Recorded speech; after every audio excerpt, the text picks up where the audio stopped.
there's questions that follow up, we can always go back to it and we'll post it on YouTube channel for the New Mexico MBDA and you can always take a look. Anyways, good afternoon, everyone. We're so happy everyone is here today. Great to see everyone. This is one, hopefully, of the many to come lunch and learns that MBDA, the Minority Business Development Agency, and the Hispano Chamber of Commerce are collaborating together and hosting informational sessions while you're having lunch during your very busy work days to learn about things that I'm sure have been in all of your minds. So we've gotten a lot of questions from the 8A program about the changes that have happened the past few months, but then also a lot of businesses that are interested in becoming certified. So we thought, why don't we invite two specialists from the SBA to join us here today. So they will present in just a minute. I also wanted to invite Tashina Silversmith with the Hispano Chamber of Commerce, who are the gracious hosts of this beautiful facility, to just say a few words and invite all of you to the procurement summits that we will be co-hosting in the coming months. Great. Good morning. Good afternoon, actually. My name is Tashina Silversmith. I'm the program manager with the Hispano Chamber of Commerce. I also have our other program manager here, Sandra Gonzalez, who will be working with me on our programs. I'm delighted to have you all here, and thank you to the New Mexico Minority Business Development Agency to host this event today. Yes, we are having our procurement summit coming up on May 1st, so please save the date. More information will be coming out. It is a collaborative event between New Mexico MBDA and also the Small Business Administration, who will be hosting their Small Business Awards in the morning. So it will be at the Crown Plaza. More information on the award will be coming out, as well as the summit. So if you're interested in participating, please reach out to either one of us. We'll be happy to share more information. It's a great and full event. We will also be having a matchmaking for those of you that are interested and looking for contracting opportunities that will be available as well. We'll have some great sessions available with great panel speakers and guest speakers. And I want to go ahead and have Sandra introduce herself quickly. Like Tashina was saying before, I am the program manager here for the Albuquerque Hispano Chamber of Commerce, and also I work for the MBDA as a business advisor. So you have two in one here. I concentrate for the Hispano, for the Spanish-speaking business. So we're helping with different programs, different stuff coming up. They're new. So you can reach out to me. We'll let you know more about the programs when they're coming. In the meantime, as working for the MBDA business advisor, if any Spanish-speaking businesses you get across, we can help them here. Thank you. And just a quick housekeeping, we do have our restrooms down the hall. If you go past the stairs on your left, women are on your left and men are on the right, but it should be on the opposite because women are always right.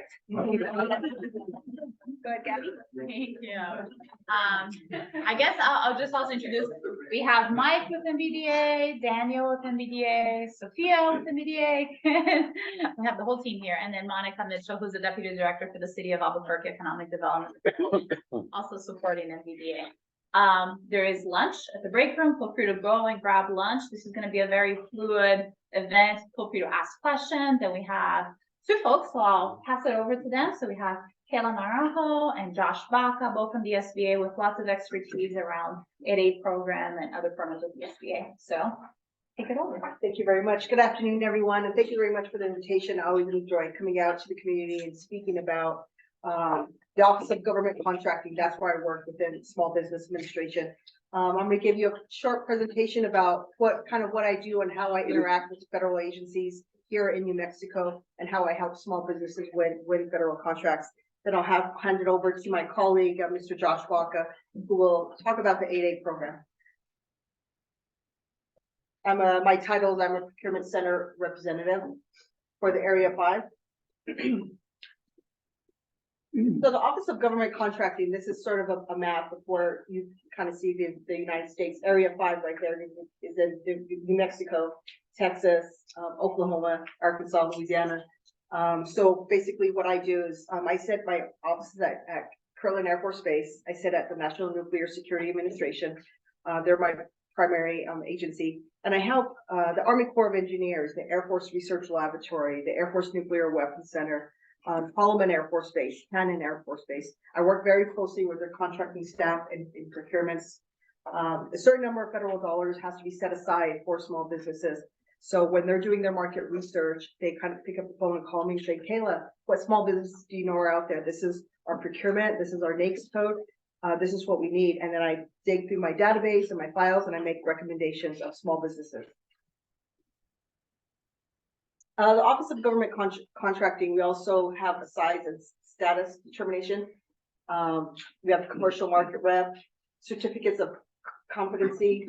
In this highlighted yellow area, that's primarily where I live. You know, ideally, the Small Business Administration wants all federal dollars to be set aside for small businesses, but sometimes that can't happen, especially when you have the larger requirements. Like the Air Force Research Lab, very technical in nature. They have a lot of prime contracts, but they need subcontractors too. So that's where I step in too. So I work very closely with the contracting officers in setting aside those large procurements and working with their subcontracting plan and getting the small businesses to work underneath those primes. Who are my customers? The federal buyers, small business staff that sit at the federal agencies, small businesses like yourself. Some of my colleagues at SBA, my resource partners like MBDA. So primarily I sit at a desk though, and I work on acquisitions and requirements, but I do love to go out to the community and meet businesses such as yourself. You know, give me your business card at the end because it's, let's establish that relationship because I know you're just, you know, getting your feet wet. But I love to form those relationships. And, you know, a couple of years later, I've seen small businesses, you know, that I met at these outreach events and they win their first federal contract and they're like, hey, we got it. And I'm like, wait, that's good. You know, so this is a little bit more about what I do. I also interpret the FAR, the regulations. So of course, some contracting officers, they don't understand sort of like the rules. So I help them navigate the rules and regs, subcontracting plans, cure notices. And so a lot of times small businesses will pick up the phone and they'll say, Kayla, I got this cure notice from the Army Corps of Engineers. You know, I'm not doing well on the contract. So I also help with that too. I was a former CO with the Air Force for 13 years. So I've been a contracting officer at the DoD site. So I understand like what it is when you get a show cause notice or a cure notice. So I helps small businesses navigate that. Sometimes they don't understand that too. So, you know, I ensure that the government is treating you fairly, you know, make sure it's not all one-sided. Like, you know, we want to terminate this contract. I'm like, no, you can't terminate it. You have to give them an opportunity to get better. So that's kind of what I do too. I step in and do that. I advocate on behalf of small businesses. I inform my agencies of the small businesses that are out there. Council, I already talked about that. Receive copies of cure notices. I assist the large agencies with their goals. So each federal agency has a certain percentage of goals that they must meet. So when they're having problems with the WASB goalie, they'll pick up the phone and give me a call and I help them with that. And that's it. So I don't have any cards, but you have this presentation too. So there's my email address and my phone number. So please reach out to me if you have any questions. I'll hand it over to Josh. Thank you, Kayla. Thank you very much. My esteemed colleague, Kayla's mom. No, Kayla's great. Since she's been on there, we've had the opportunity to collaborate and we work well as a team, as you can imagine. But thank you, Kayla. And I want to thank Gabriella and the MBDA and the Hispano Chamber for having us come talk to you all. I see some familiar faces, of course, and then I see some new faces. But just a show of hands, who is new to federal contracting? Yes, great, you're in the right place. Wonderful. So my intent today is to provide you good, useful information about the 8A program, the 8A Business Development Program, and maybe just touch on federal contracting as a whole and how that can benefit you. And then we're going to kind of go back and forth and look at some of these web pages because I really want to give you information that you can take and use later. I don't want to drone on about details about every little aspect of the program and all the things that are going on with the program right now. I want to give you something to chew on and then at a later time be able to digest and utilize for your benefit. So first thing I want to talk about, is this the first slide? I'm sorry. Is there another slide? No, that is okay. The first thing I want to talk about is actually, can you go to the next slide, please? and yes, I'm sorry, those are a little mixed up. Federal government contracting as a whole, in general, generally speaking, I should say, the federal government is required to spend at least 23% of the total spend on small business concerns, right? So that includes businesses that are owned by women, small disadvantaged businesses, to include 8A certified business, Hub Zone certified businesses, and service disabled veteran owned. Now, Hub Zone stands for historically underutilized business zone. These are economically distressed areas. If your principal office is in one of these areas, and 35% of your employee base also resides in these areas, you can get that certification. It's a great certification. I just want to point that one out because agencies tend to struggle when trying to meet that goal. So they're always looking for those Hub Zone certified businesses. So can you go back to the previous slide? I'm sorry. I'm sorry. Okay. So for those of you that are just starting out, you're probably thinking, okay, I want to do business with the federal government, and it seems like a good customer, and it is. It's a great customer. It can be very, very lucrative for you. But there are some things that you have to familiarize yourself with and become accustomed to when doing business with the federal government. It takes a little bit of time to get spun up. However, the SBA has tools along with our resource partners to help you get to that point where you're viable and you're a viable contractor in the federal marketplace. One of the tools that we have recently implemented is a federal procurement readiness tool. And we're just gonna, like I said, go back and forth and show you these sites just for your visualization and so that you can have a good understanding. So with this tool, you can go from section to section and follow a kind of like a tutorial. And it's great because you can take it at your own leisure. Doesn't require an extensive amount of time, but it does touch on all these aspects that have to do with federal contracting so that you have a good basis to work from, a good understanding, because that's one of the challenges for any small business that's wanting to do business with federal government is trying to figure out the whole thing. And it's a lot, but there is a path forward. And this is a good first step. Would you click on one of those? Thank you. And the first opportunity. Yes, ma'am. So this is kind of what it looks like. It starts and it has a graphic and it talks about what it means, what's required, the 23%, why it's good to do business with the federal government, and so on and so forth, and other things, right? And then it goes on from part to part to kind of familiarize, like I said, you with doing business with the federal government. Okay, can we go back to the presentation?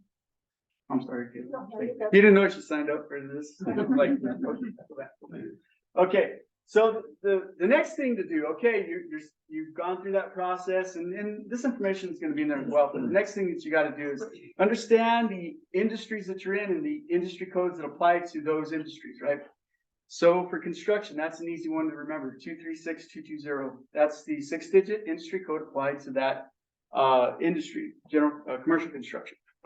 And if that is the case for you, you want to be able to add those to your profile when you register at sam.gov.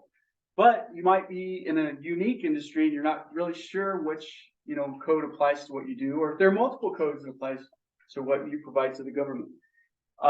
You can utilize the SBA's table of size standards, and I think Let me go to that table.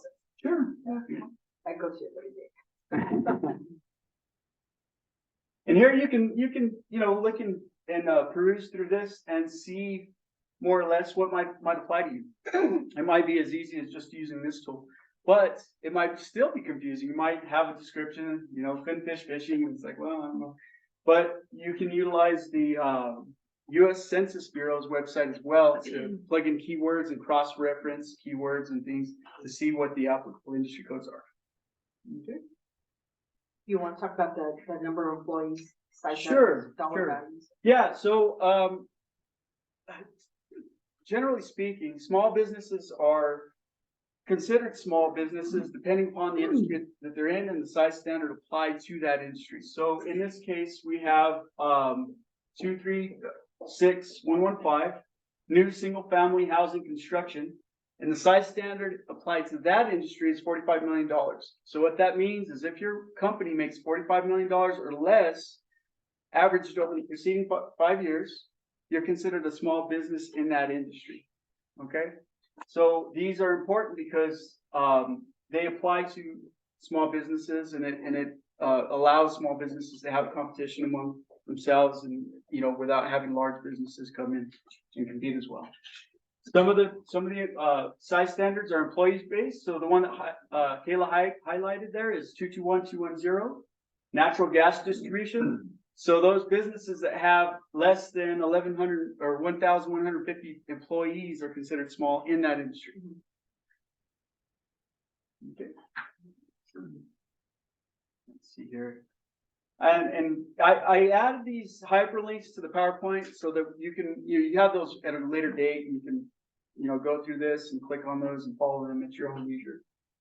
Okay, and then of course the last hyperlink there was sam.gov. That's going to be the place where you're going to register to do business with the federal government.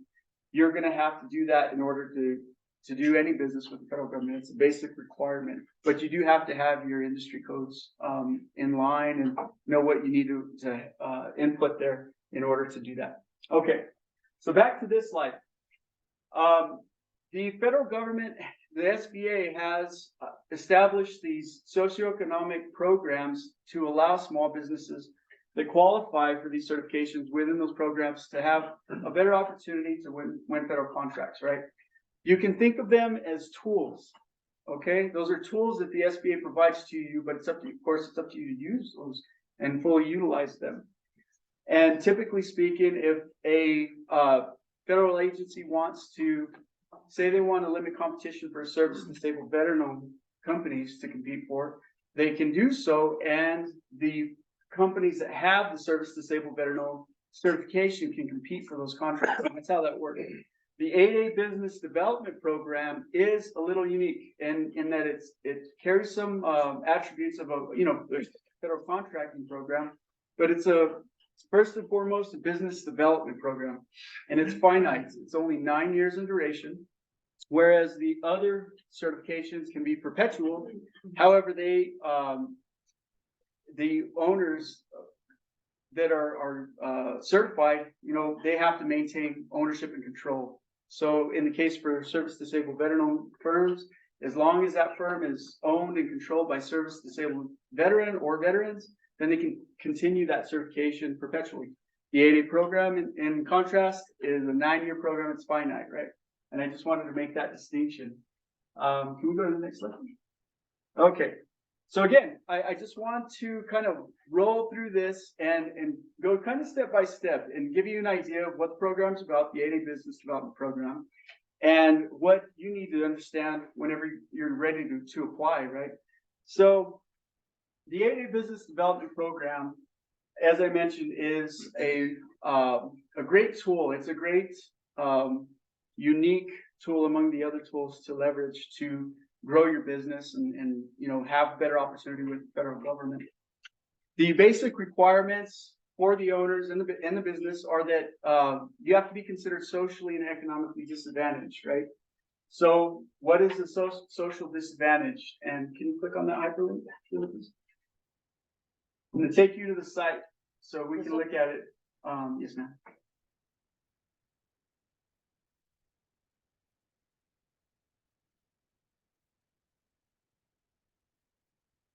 Can you scroll down? So you can access the information about what it means to be socially disadvantaged. Now, this has changed a little bit recently.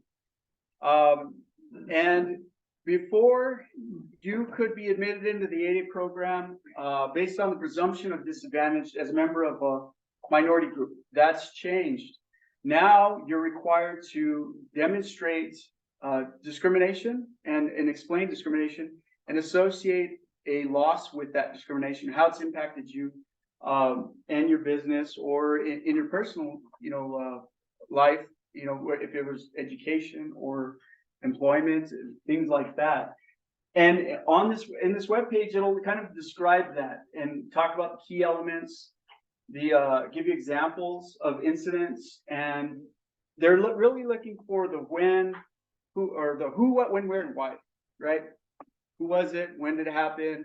All as much detail as you can in respect to that. That would would be the requirement for the social disadvantage piece. And by the way, whenever you submit your application, it goes to our SBA Office of Certification and Eligibility in San Francisco. So our district office here locally does not process those applications, and we don't have a role in that process until you're certified. Once you're certified, then you're assigned to our district office, and then we start working with you one-on-one. Can you go back to the presentation? Okay, so that's the social disadvantage portion of that, right? So the economic disadvantage portion means that you have a net worth of $850,000 or less. That means your everything that you own less everything that you owe against it can exceed $850,000. However, the SBA excludes the equity in your primary residence, your home, the equity in your business, and your retirement accounts. So for most people, all of their assets are tied up in those, those three things. So I think most Americans could meet that criteria. Your adjusted gross income can exceed $400,000 averaged over the preceding 3 years, and the fair market value of all your assets in total cannot exceed $6.5 million. And can we click on the one at the bottom? Thank you, ma'am.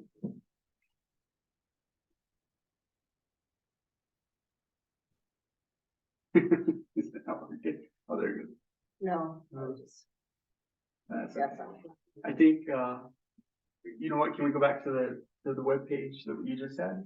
Let's see if I. No. The one that took you to SBA.gov. Can I ask real quick, just a clarifying question? Sure. The socially disadvantaged and economically disadvantaged. So the socially or economically disadvantaged, that seems more clear cut. That's all of the numbers and the totals that you just gave us. The socially disadvantaged portion, that's where you have to claim whatever incident has happened to you in the past. And is there a time frame associated with that, or is that sometime in my life I was okay? And does that put you in a different that opens you up to different contracts if you were? Because you have to be socially and economically disadvantaged. It's not one or the other. You have to have both in order to obtain this ADA certification. Okay. So once you obtain your ADA certification, then you can participate in the ADA Business Development Program, and then leverage the benefits of the program. Okay, and so that's what the individuals in San Francisco are saying, like, okay, so I can tell them my life story, and they can decide whether or not that qualifies as a socially disadvantaged incident. Well, I would recommend trying to be as poignant and as descriptive as possible. I wouldn't try to just throw it out there and ask them to make a decision of whether they think it is or not. What they're looking for is for you to say, yes, I faced discrimination in this instance, right? Say it was employment. Say, as an example, you were employed by an employer, and all other things considered equal, you were competing with a few other individuals, and it's according to the typical criteria to obtain that position, you exceeded that and your competitors did not, and maybe there was a comment that was made or something that you faced like that led to you feeling like, hey, I was discriminated against for whatever reason. It could be any reason, And it could just be not necessarily when race, it could be being Sure. male, it could be Absolutely, any it of could those be things. any of those I'm things. just trying to ask clarifying No, questions absolutely. for. Thank you. Absolutely. Yes, John? Since we just went through a lot of it, then feel free to reach out if I think there are some companies that to really share our experience and knowledge having gone through it. But I would recommend, there are some examples on the SBA website of economic or social disadvantage.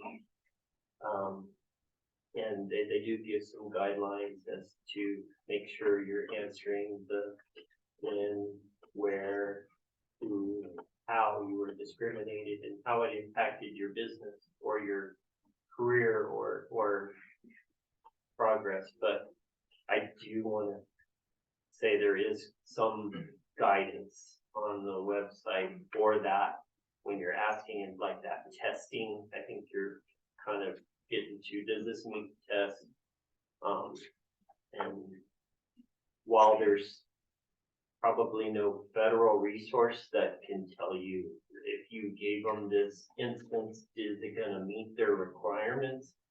I don't know that there's anyone that can give you a clear-cut answer, but I think if you go through those examples and or there may be some companies that have recently gone through this, be happy to give you at least our experience. You may not necessarily apply to you, but Thank you, John. just thought I'd throw that out I there. appreciate that. No, thank you. That's very helpful. Appreciate that. Yeah, so the information that's on the site that you can access with that link that I included in the presentation. You can look through and you know, of course, always ask questions. You can ask me questions and you can say, hey, John, I'm looking at this. What does this mean? I'm not really sure about that. I'm happy to do that. But as John stated, I can't give you, you know, specifically to write it so that it gets through. I just know that we're gonna get quite a few questions on that, so Oh, I just sure. wanted to kind of Yeah. feel around the. I would like to add, a lot of us were concerned about giving event names and dates and places and worried about retribution or somehow that word would get back to you, but they did ensure that everything was strictly confidential and the only people that would see that information would be the person filling out and the reviewer. So you're down to basically 2 people that would ever see that information. Thank you. If that helps.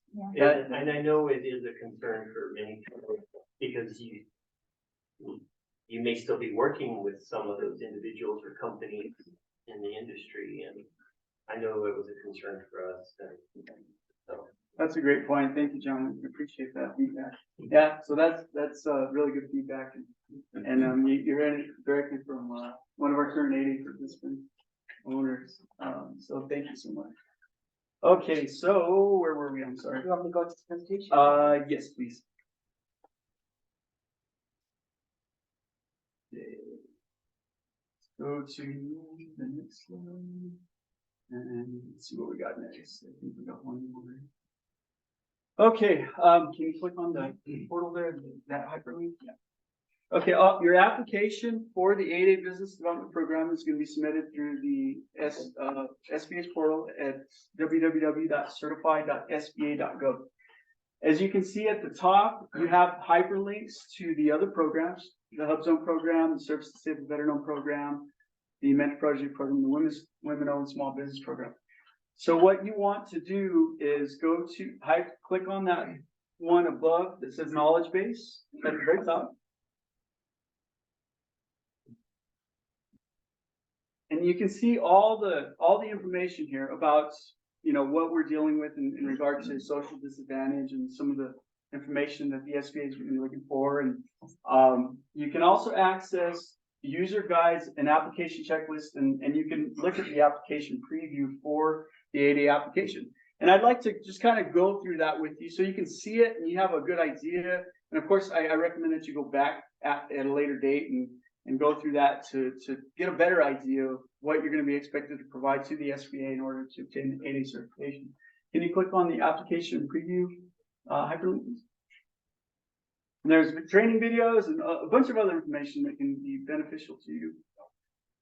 So, like I said, we're just going to kind of go through the contents, and Kayla, if you could just kind of slowly scroll through the. I'm sorry. Yeah, you're good. You go. Okay, so keep going, and it'll start with the first section there, I guess.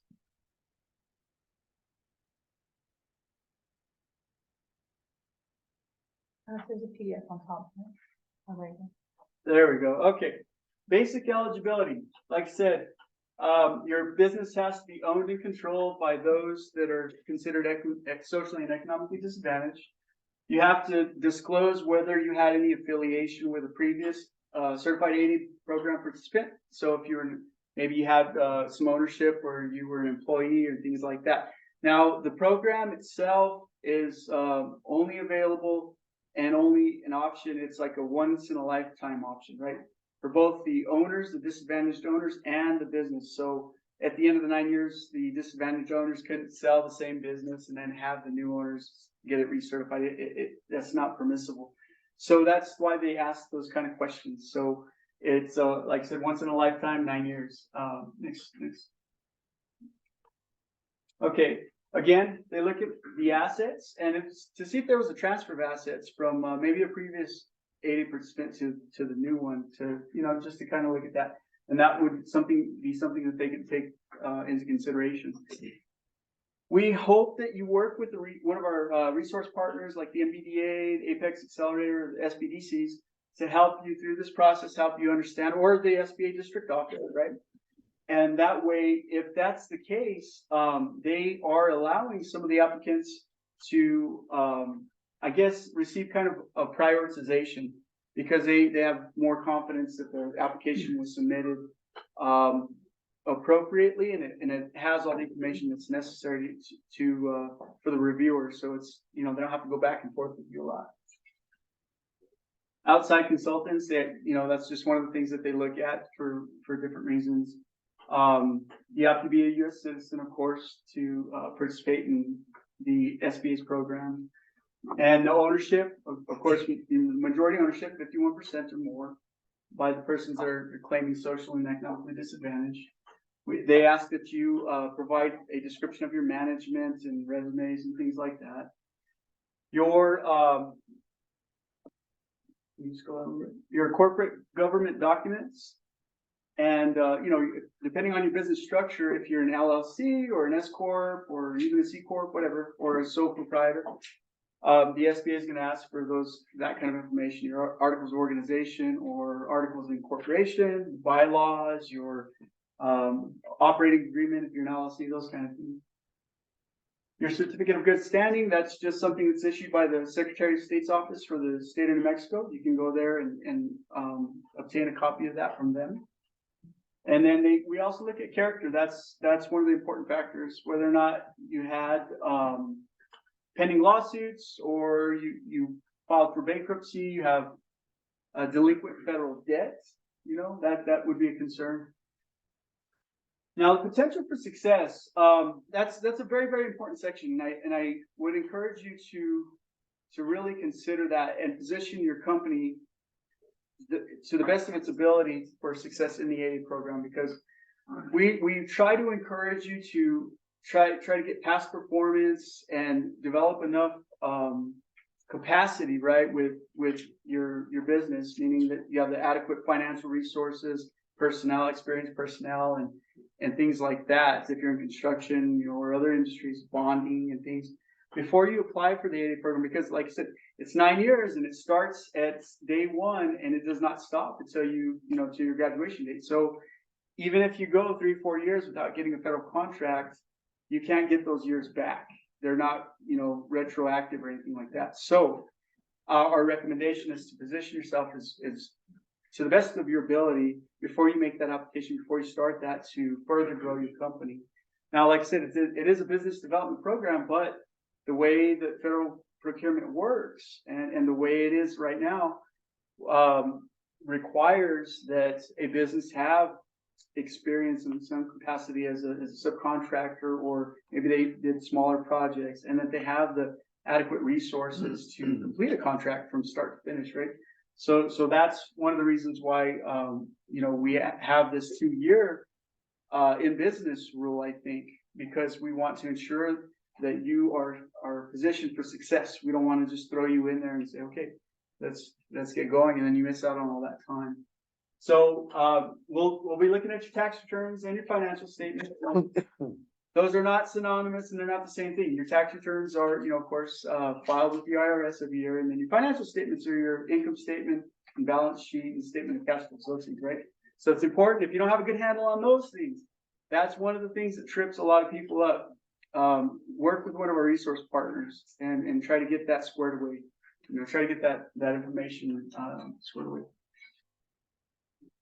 Usually everybody's fiscal year ends December 31st of every year. We have some firms that they coincide with the federal fiscal year at September 30th, but most everybody, like I said, bonding, licensing, all that stuff. you want to demonstrate to the SBA that, okay, hey, I'm ready to make the most of this program, in a nutshell. All right. Control, those highest compensation and things like that, that has to do with control. You cannot act as a pass-through or stand-in for another person that would otherwise be eligible to benefit from the 8A Business Development Program. It's illegal. And that's why these questions are asked. And these are just basic questions. Let's see here. Your resumes were required. If you have outside employment, this is one that's tripped up a few applicants, right? The SBA expects you to be able to devote full time to your business. If you have outside employment, you cannot obtain 8A certification. It's very important. So if you come to that, threshold, reach out to me. We'll talk about it and we'll see how I can guide you in that respect. But you have to be devoted to your business. And that's, again, part of the ownership and control of the business. Let's see, affiliation with a family or ownership of another company, that's taken into consideration. So this is important when it comes to the size of your business, right? So if you had ownership, if you were, say you're own a large business, you have a large business and it's large in its industry, right? You could, the common ownership of that large business with that individual and what they would consider a smaller business would lead the smaller business to be considered a large business because of its common ownership and affiliation. So that's why those kind of questions are asked.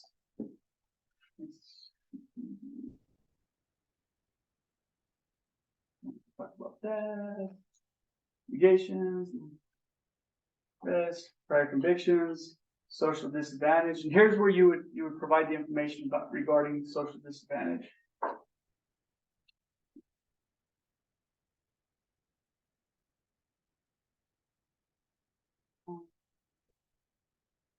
Distributions are important.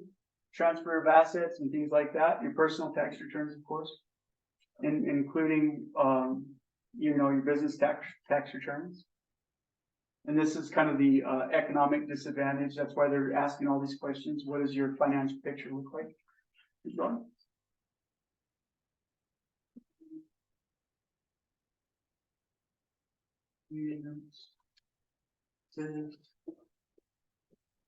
And can you go back up a little bit? I don't know if you guys can see this, but this is kind of how it's going to populate this. You're going to have all these sections that you fill in. It's going to populate this little table here, and that's what's going to be presented to the certification and eligibility office.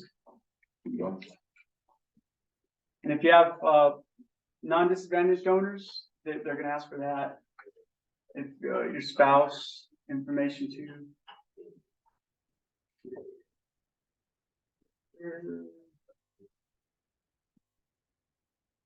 Okay, so that's pretty much it. Just to kind of give you a general idea. Like I said, I don't want to bombard you with a lot of details today. I just wanted to show you the sites, give you the information, and then take any questions that you have. And I would also, like to share that today we have a few of our current 8A participants, and they've been very successful.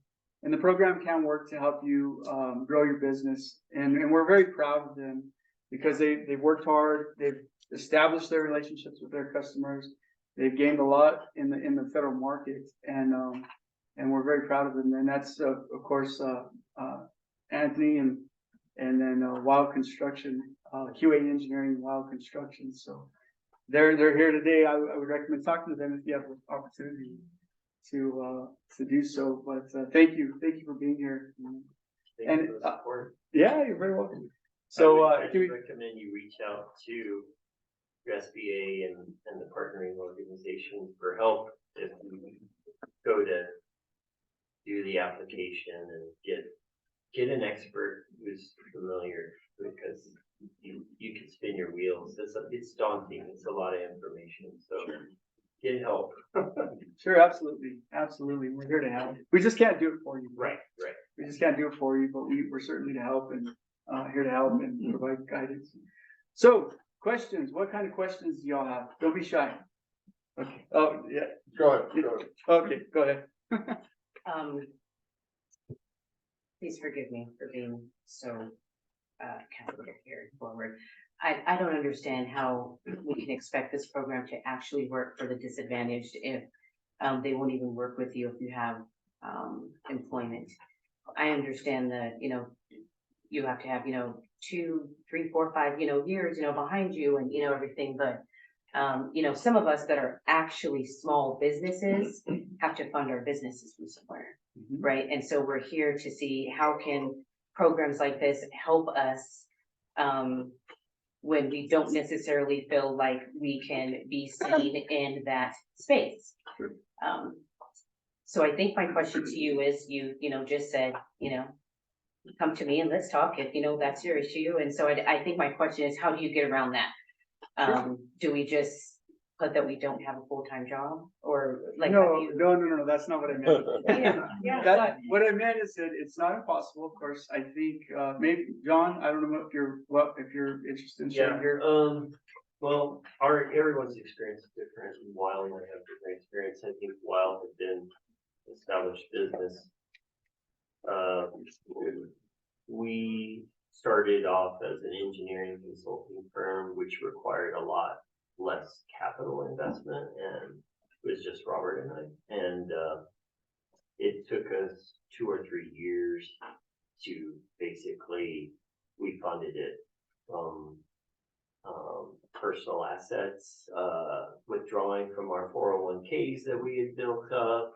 It wasn't easy, and we were close to failing a couple of times in the first year or two, and it is a struggle. And if you do have, I know there's lots of resources out there to help get support financially, either through grants or whatever, in establishing businesses. You have a catch-22 here. I recognize that they want you to have 2 years of established business, a minimum, so that you can invest all the time on the business. But how do you get there if you can't sustain it on your own, especially if you have kids and family to support? And I guess we ended up maxing out credit cards and putting on up our houses and collateral to get loans. So I highly recommend if you need that kind of information, there are some banks that do loans or credit lines for new startup businesses. We did that, and that was a huge help. So there are some things to do, but I guess I don't have a silver bullet answer for you. No, and I appreciate your experience. Yeah. I do feel it's, we're put in between a rock and a hard place. Sure. To go and I can't go and get a loan if I don't have a Right. job. Right, Right. that was one of our Yeah.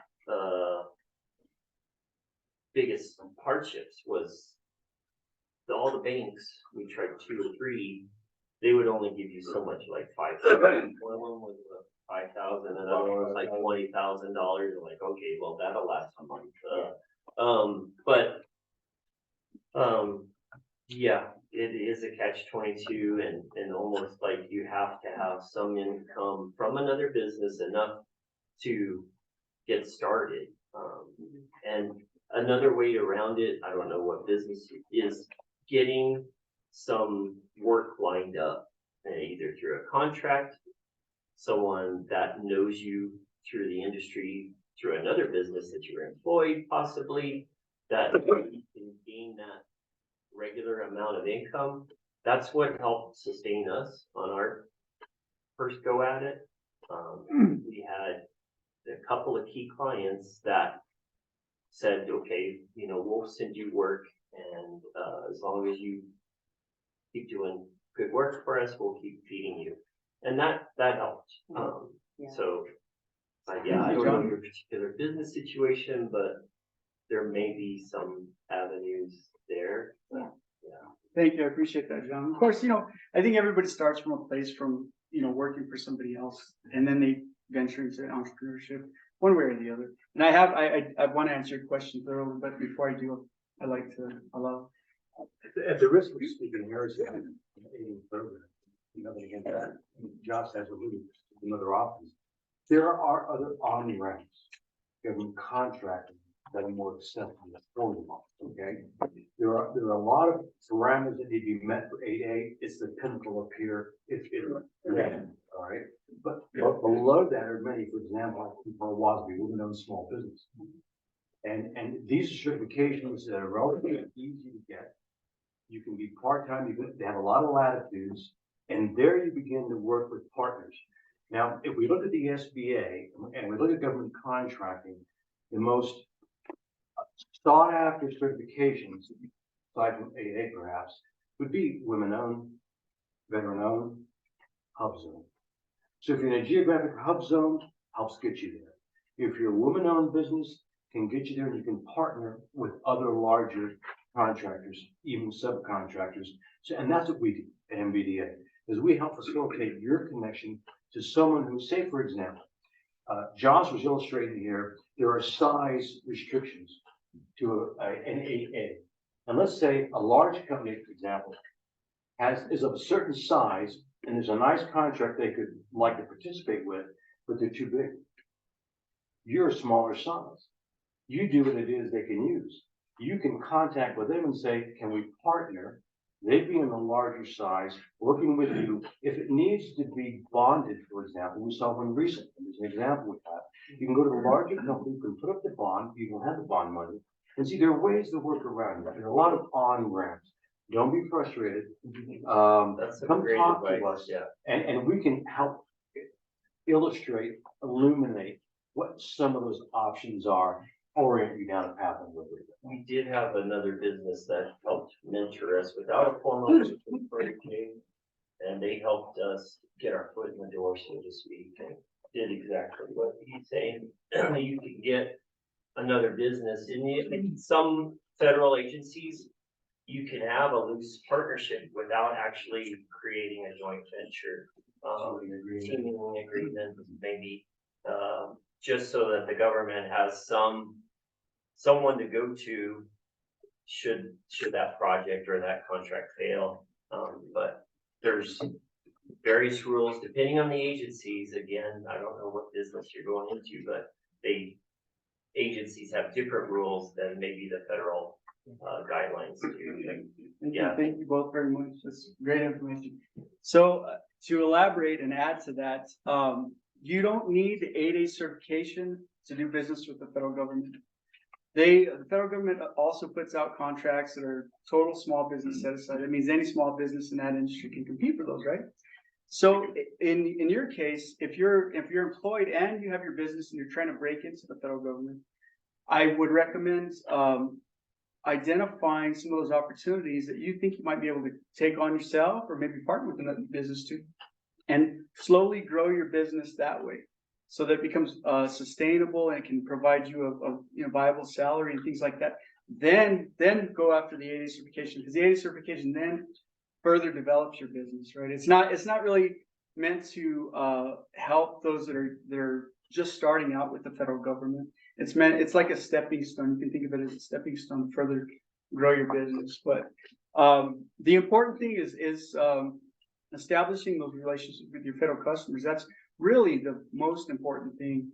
And we work with various small business specialists with the agencies, the Department of Energy locally, the Department of Defense, and these are people that you can reach out to and you can talk to and give them a capabilities presentation and, identify those who are buying whatever you're selling, right?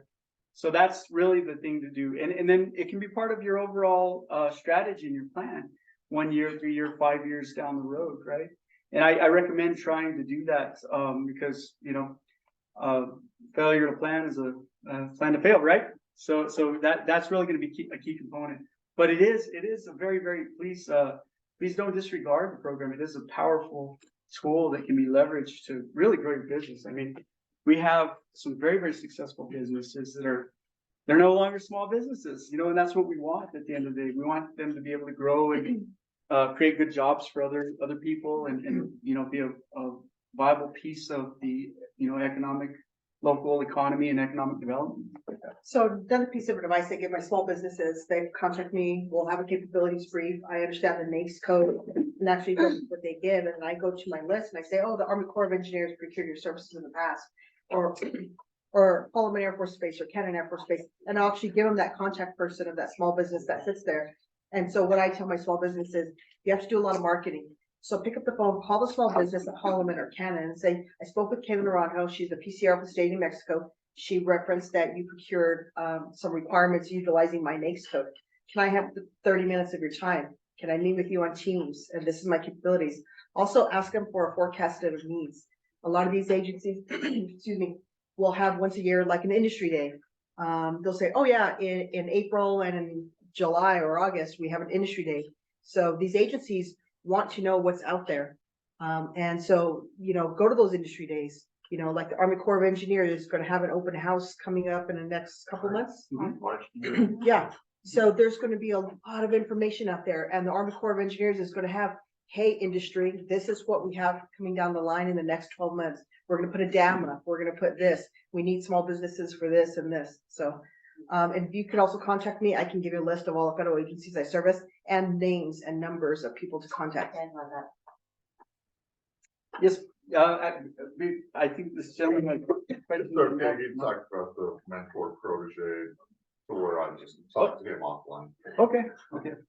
I have a two-part question. One, would we be able to see your contact information up again on the screen? I didn't get a chance to take it. And we can also email all of this to all the attendees today. That Yeah. would be great. Mhm. Second part, for bonding, is there a specific amount that you've seen as kind of like a standard for what you should have? Or just, do they care that you just have bonding capabilities? Funding capabilities depending on, you know, of course, capacity and things like that. Now, I would like to elaborate and say that the SBA does have a surety bonding program, where participating sureties, if they needed to extend you a greater amount, a single or aggregate, whatever, they can ask the SBA to back it up so that they, you know, reduce the risk they face should you fail on a project and things like that. But yes, did you have some? No, it just takes time to build it with your surety, which is an insurance company, and the more success that you have and the bigger projects it'll grow. But again, if you're just starting the teaming with another. Oh, well, we have $1 experienced million contractor. bond, but I Sure. just didn't know if there was. Well, anything in general, there may be on a long term, like an IDIQ, they may have a minimum bonding requirement, and let's say the Corps' 8A design build, I think, had a minimum bond. I want to say 5 million single and 10 or 15, 20 aggregate. I think was it as an example. And those are larger contracts, so those are like multi-year, multiple award type contracts, but there are single contracts that are issued and awarded every day. You know, they range from the tens of thousands to, of course, like hundreds of millions. You know what I mean? So the idea is to, you know, grow your business. You can get to those bigger And the Corps does have a single award small contracts that they try to help grow 8As. Yes. Yes. Like they'll be 20,000 to 250,000. There's no bond requirement on those typically. But they may ask for bonds on some of them, but it won't be nearly those numbers like Josh was saying. Yeah, much more manageable. And this kind of goes to you really need to understand your customer and the market, right? So for, like I said, the federal procurement readiness, so that's a good place to start. And then look at SAM.gov and look at some of those solicitations that are being let, and look at some of the requirements. You can open it up and they'll tell you, well, we need this, X, Y, and Z.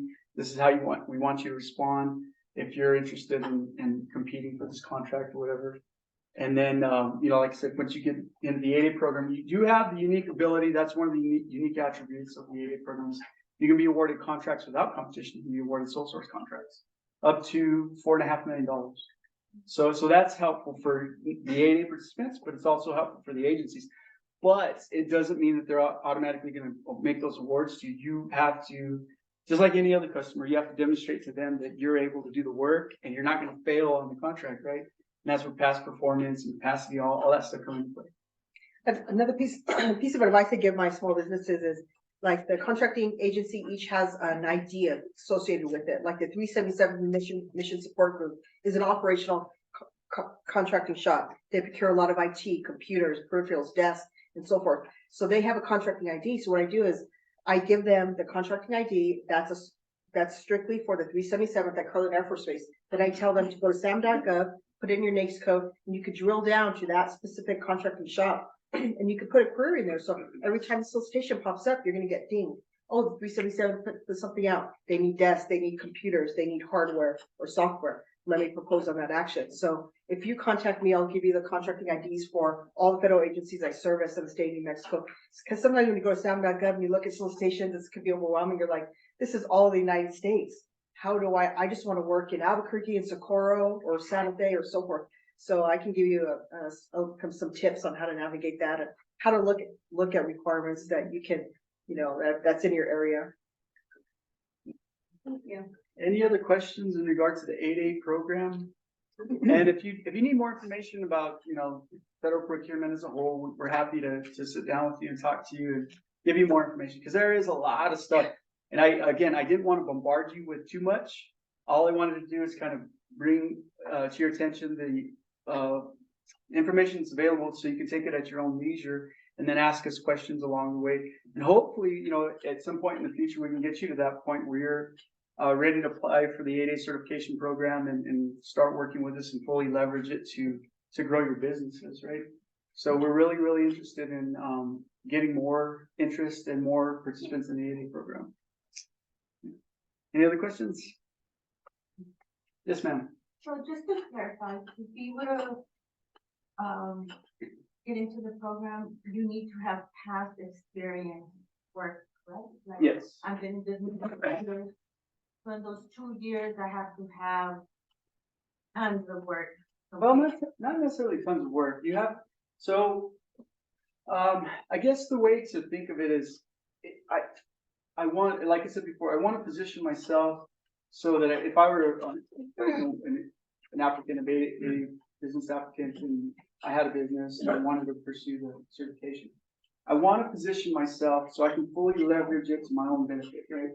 So what that means, and like I said, with any federal contract, one thing that you'll always be evaluated on is past performance with the federal government. It's totally different than doing business in the private sector, or even the state with the state government or municipalities, right?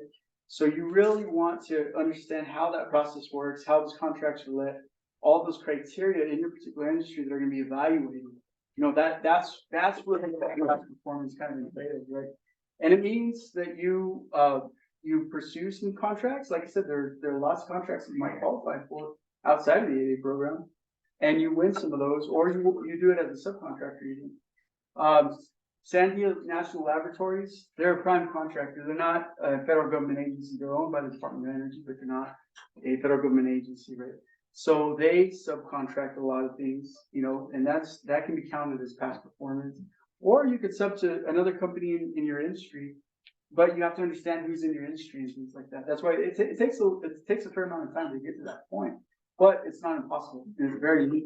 So I have a major problem. So I've been in business for 2 years. I have a forestry company. So yes, I do go under SAM.gov. Okay. I do, I get help to do my proposal. Sure. I do everything that is needed, but the problem is that they give the jobs to out of state. Nothing stays in. New Mexico. I hear that all the time. I hear a lot of folks complain all the time. So I don't know how to do it. So I've been in business 2 years. I've had 2 jobs, and it's not even through SAM. It's been through the price agreement. It was the state of Mexico, I guess. Yeah, and then Hermit pays millions and billions of dollars to Ohio, to a company in Sure. Ohio. In the contract said they needed a subcontract companies in New Mexico. So I reached out to them and many other companies that are in the same field for the forestry, and guess what? Yeah.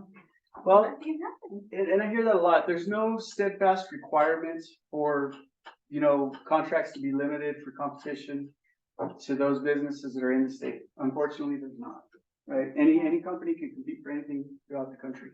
That's just the way it is. But, I would encourage, you to be resilient and continue to knock on those doors, because in my experience, you're gonna knock on 10 doors before one opens, right? So please don't give up. It's very possible. And if there is an issue with subcontracting plans, if they're not meeting their goals, do you know the federal agency that they awarded the contract? So I know Was it the USDA or Department of Interior? Or? it was the, Army Corps of Engineers, I think. yes. The Army Corps of Engineers. Uh-huh.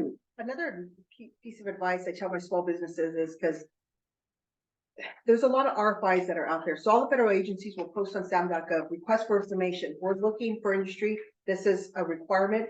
I tell my businesses to propose. They're like, I don't want to, Kayla, they're like, Kayla, I don't want to waste my time with that. But guess what? They're carving out their market research at that time. So they'll put out their RFIs, and then the requirement will come to my desk and they'll say, we want to go full and open. And I'm like, why are you going to go full and open? Well, we put an RFI, we did all this market research, small businesses didn't respond. So therefore we have to go full and open. So when I speak with a lot of small businesses, they're just like, hey, time, I know you have other things to do. They're like, I don't have time to respond to RFIs. But that's where the federal agency is getting their market research. So the rule of two, have you heard the rule of two? If two or small businesses are qualified for a requirement, by law, they have to set it aside for small businesses. So when you respond to those RFIs, but it's not just about responding, it's just like when you're, getting a loan, you have to fill out everything. Whatever they're asking for, don't assume. If they say we want your company profile or X, Y, and Z, fill it all out. A lot of times I'll look at a requirement, they'll say we got responses from small businesses, but they didn't meet the RFI requirements. We needed this, this, and this. And I'll actually look at it and I'll read it and I'm like, they missed a part. So we had to disqualify them. So, really, take your time and respond to those RFIs, because that's where the agencies are deciding which way they're going to go. We're going to go WASB, hub zone, or we're going to go full and open. We're going to go small business set aside. And about 8 times out of 10, small business that I talk to say, we don't respond to RFIs. We only respond to the actual requirements. So that's an opportunity though, for you to drive that requirement. I've been doing it for 2 years, and what I have found out, because usually Oregon is the one taking all the jobs here in New Mexico. So what they do, this large company who's been in business for 40 years, they open another company to their employees to qualify for a small business. So next thing you know, half of their company Subsidiary. So that's one. Well, they can't do that. They're not supposed to be able to do that, because if you recall, I was talking about affiliation, right? Common ownership. If you file a protest, and I recommend if you suspect that that's what's going on, you file a protest. You say, I protest because I don't think this company's small and they're not eligible for the small business set aside. Then the agency has to go to the SBA to Kayla's shop. It's not Kayla, one of her colleagues. They'll conduct a size determination, and they will determine if that business is indeed small under that industry. If they're not, then they're not going to make that award, or they should not make that award. And it can be further protests with the Government Accountability Office too. So you have controls and you have mechanisms in there, but you have to do it. You have to file the protest, right? So in order for them to do anything about it. And another piece of information too. So let's say you have a requirement, they're going small business set aside, you competed, you submitted, but you didn't get an award, request for a debrief. The contracting officer must give you a debrief, and that's an opportunity for you to look at where did I fail? Why didn't I get it? Was it lowest price, or was it best value, trade off? Or so request those debriefs. A lot of small businesses, they're like, oh, I didn't get an award. No, go back to the CO and request a debrief. They need to give you one. And if you have problems with that and they're not giving me one, call me. I'll make them give you one. That's what I'm gonna ask you, because I've asked for debriefs and some of them just blow me off, so. What do they say? Nothing. Yeah, call me. We have to, we've asked them, they say, oh, we'll get back to you. Or they say we don't have to. Yeah. Send me an email and send me an email. Let's talk. Give me the federal agency ID, the contracting officer name. Don't be afraid to protest. Oh, That's how we got our first big contract. We protested and won.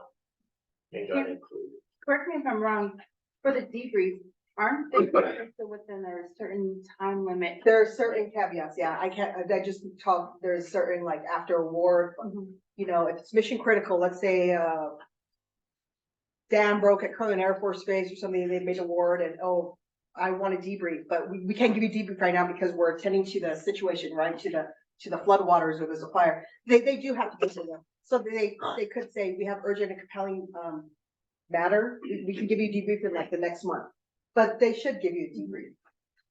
So there is like, I don't want to quote the number of days, I have to look it up, but yeah, there is a time frame. Unless they claim like, we have another urgent issue, we can't give you debrief right now, you have to wait.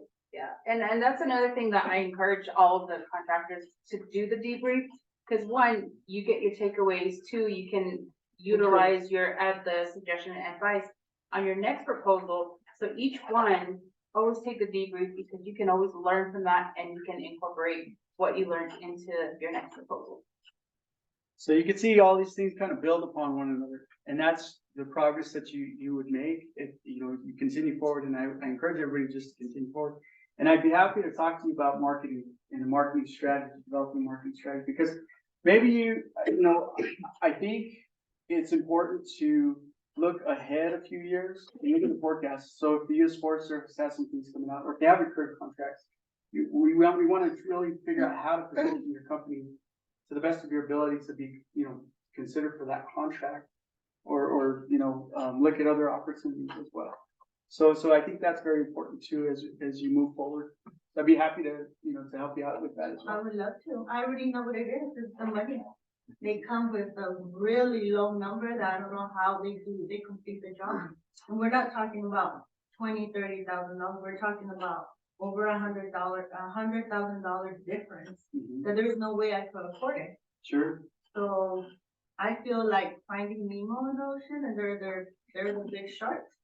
They're competing against them. I think that's actually a question that I was gonna have is, I know that, you know, a lot of this is designated towards small businesses, but how do we know, or, you know, if there are any at all that are designated towards small businesses, right? That actually won't be able to lower their price $100,000 to even be considered to compete for that contract. Sure. So a few things. The government doesn't always solicit for lowest price technically acceptable, right? That lowest price, that's sometimes the evaluation criteria. And I think a good contracting officer is gonna do a best value analysis, right? Where they're looking at the price, but also other factors, right? So in that instance, I think that there are some opportunities that are, you know, they're smaller in scale too. They're not larger in scale. So those are opportunities to get a foot in the door, to go after those kind of contracts, to build your relationship with that agency, because that is a really important factor when you're doing business with any of these. Because you're at the end of the day, you're working with other people, right? And you have to build those relationships. And how do you do that? You have to knock on their door, and you have to get to know them. They got to get to know your business and all that fun stuff, right? So there are opportunities. Yeah, it sounds, I mean, based on what we've discussed, it sounds very doom and gloom, but it's not. We have a lot of success through the 8A program and otherwise. So it's viable, and we want to encourage you to do that. We don't want you to get, you know, discouraged, and you're going to face some uphill struggles, but that's the reason we're here. We're here to help you. We're here to try to work through those and talk about those kind of things. Just one other item. I know you got a question. Sure, that's fine. MBDA, I have some of the forms that we have to become an MBDA client. All our services are free. We just need you to sign up to be a client, and then we'll work with you on that process. Go ahead. I have my hand raised up 8 questions ago. Where do I file discrimination? No. My name is Colleen Cho. I am the president of Accounting Case LLC. The reason why I kind of want to give you a little bit of a background of what I do. I first not only do accounting services, but I have a vast amount of system experience in IT as well as grant writing. other, program management support in any shape, form. Particularly when it comes to the housing industry and the healthcare industry. I say that because I couldn't let this pitch go. There are opportunities out there for free grants for small businesses. They can range anywhere from $500 to upwards of $100,000 or more, depending on how far along your business is. And they also provide technical assistance. If your employees are struggling and they need assistance technically or with loans or scholarships, I can be able to assist you. Again, my website is www.accountingpace, that's PAES.com. My phone number is 505-910-1224. I am cheap at this time because I just started in January. I welcome you to take advantage of me at this point, and I have pitched that before. I stand by my work and I will see it through with you. What was your first name again? Pauline. Pauline, okay, fine.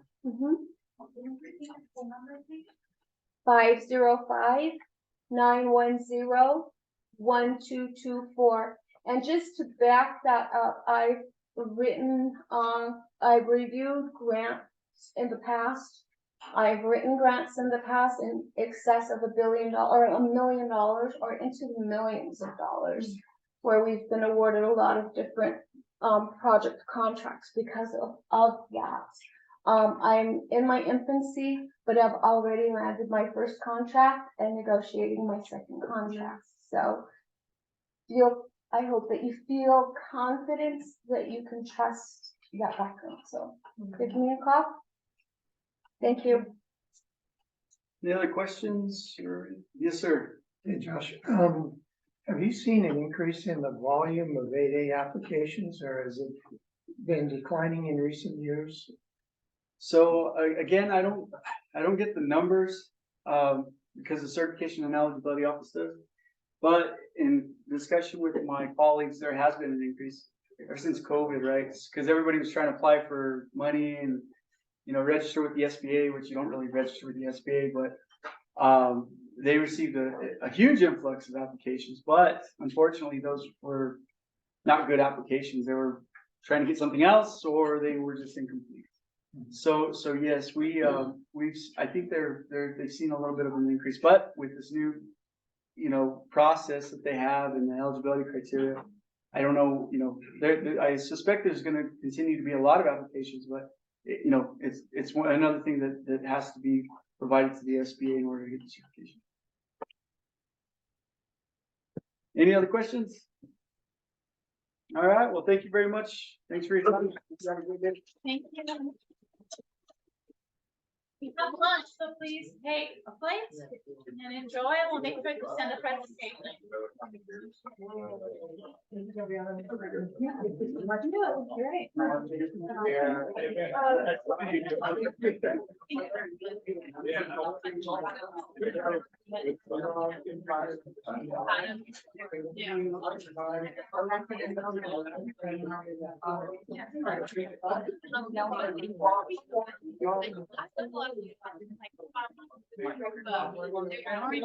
thank you for being